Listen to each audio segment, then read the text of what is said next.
बिस्मिल्लाहिर्रहमानिर्रहीम सल्लल्लाहु अला हबीबिही मुहम्मदिन व आलिहि वसल्लम।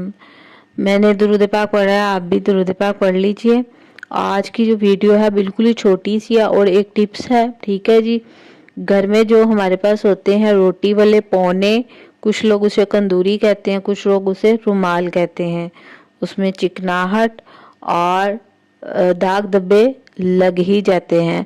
तो उसके लिए बेहतरीन एक टिप्स आपको बता रही हूँ कि आपने क्या करना है।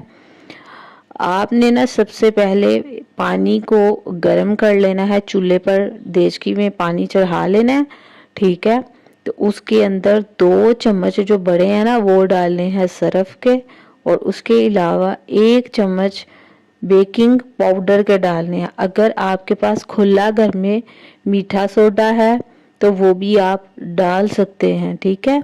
उसके बाद इसको आपने अच्छे से थोड़ी देर के लिए उबाइल होने देना इस पानी को, और साथ ही चम्मच की मदद से आप इसको इस तरह से ज़रा दबाते जाएं, ठीक हो गया। उसके बाद आपने चूल्हे को बंद कर देना है। अभी आप फिलहाल देख रहे हैं कि किस तरह से इसकी मैल जो थी वो उगलना शुरू हो गई थी, यानी कि निकलना शुरू हो गई थी। तो पानी भी इसका साथ ही गंदा हो गया था, ठीक है।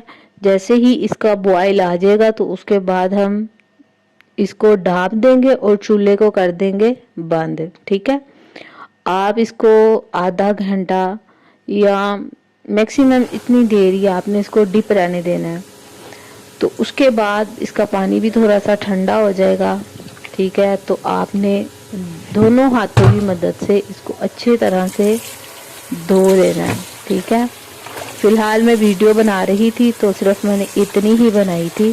तो ये तो अब मैंने अच्छी तरह दोनों को धो लिया था। तो उसके बाद हमने इसको फिर साफ पानी में 2 से 3 बार धोएंगे। तो ये देखें इसकी फाइनल लुक, ठीक है। ये ऐसे ही लग रहा है जैसे नया पोना है या नया रुमाल है, हालांकि ये नया नहीं था, ये काफ़ी गंदा था, जिसकी अभी आप फाइनल लुक देख रहे हैं। वीडियो शेयर कीजिए।